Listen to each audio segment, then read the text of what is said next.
Sim, hoje a gente estava comparando dois processadores que já não estão na última geração. A gente está falando de um Ryzen 5000, sendo que a gente já está no Ryzen 9000, e estamos falando de um Intel 12000, e a gente já está nos Intel 14000, já batendo na porta o Ultra Core Series 2. Então a gente já está algumas gerações atrás, mas esses dois processadores continuam bem populares, comparando um Ryzen 5 com um Intel i5 e, é claro, os dois com overclock, né? Um que é o X, que ele já tem um overclock de fábrica, basicamente, da AMD, e um que é o K, né? O 2600K, que o K vem de unlocked, que ele é desbloqueado para fazer overclock. E é claro, neste caso específico apenas no lado da Intel, para você conseguir fazer o overclock desse 2600K, você precisa de uma placa-mãe com um chipset que seja possível fazer o overclock, que no caso seriam ali a Z690 e a Z790, beleza? Já para fazer overclock no 5600X, basicamente qualquer B450 ou B550 para cima, você já consegue fazer um overclockzinho. E é claro, uma das principais diferenças desses processadores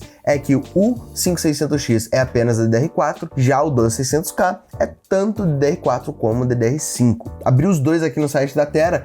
O 5600X é 3.7 GHz e 4.6 GHz turbo, né? E 6/12, né? E a gente tem aqui que ele já vem com Cooler Wave Stealth. E o TDP dele, acho que isso é uma das coisas mais importantes desse teste, é de 65 watts. Já o 12600K, no momento ele está esgotado no site da Tera, ele é 3.7, 4.9, então ele ganha na frequência, tá vendo? No turbo ele ganha por 0.3 GHz e esse daqui não é 6/12, ele é um 6/12, mas ele tem algo a mais. Ele é um 6/12 nos cores de performance dele, só que daí eles têm os cores de eficiência, que são aqueles cores que vão estar cuidando dos programas de fundo, que vão estar cuidando ali das coisas que não é o principal do que você está fazendo no seu PC, e daí adiciona mais 4 cores e 4 threads para este processador. Ele tem essa vantagem se a gente for comparar com o 5600X. O que isso significa? Quando o teu processador, se você tem o 5600X e você está jogando o teu jogo ali com o seu Discord aberto, o navegador aberto, talvez ouvindo uma musiquinha, o que vai rolar? Os seus cores,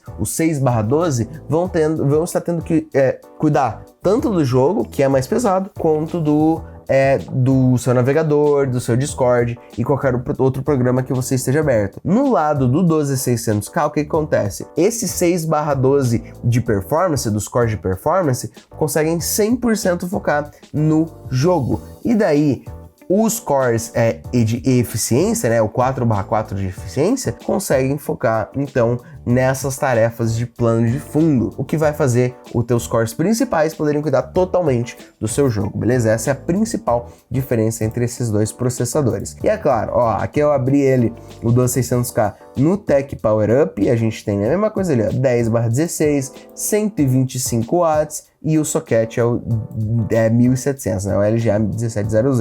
Obviamente, como eu já expliquei para vocês, ele é tanto DDR4 quanto DDR5, 3.200 megatransfers por segundo velocidade máxima no DDR4 e 4.800 no DDR5. Mas o fato mais importante que eu quero que você veja aqui é o fato de que ele tem um TDP de 125 watts. Agora, se a gente for para o 5600X, TDP dele 65 watts, muito difícil dele passar disso, você vai ter que tendo que forçar ele de verdade para ele dar alguns picos acima de 65 watts, 6/12 e é aquilo, apenas DDR4 com 3.200 megatransfers por segundo, beleza? Mas aí você me pergunta, beleza, e qual que vai ser a diferença quando eu estiver jogando alguma coisa? Esses dois processadores só vai ter uma diferença de performance entre eles se o jogo for CPU bound. O que é isso? Se ele for necessário mais processamento do que o processamento do processador, do que o processamento gráfico da placa de vídeo. Se o jogo precisa mais do processador do que a placa de vídeo, daí você realmente vai ver uma performance melhor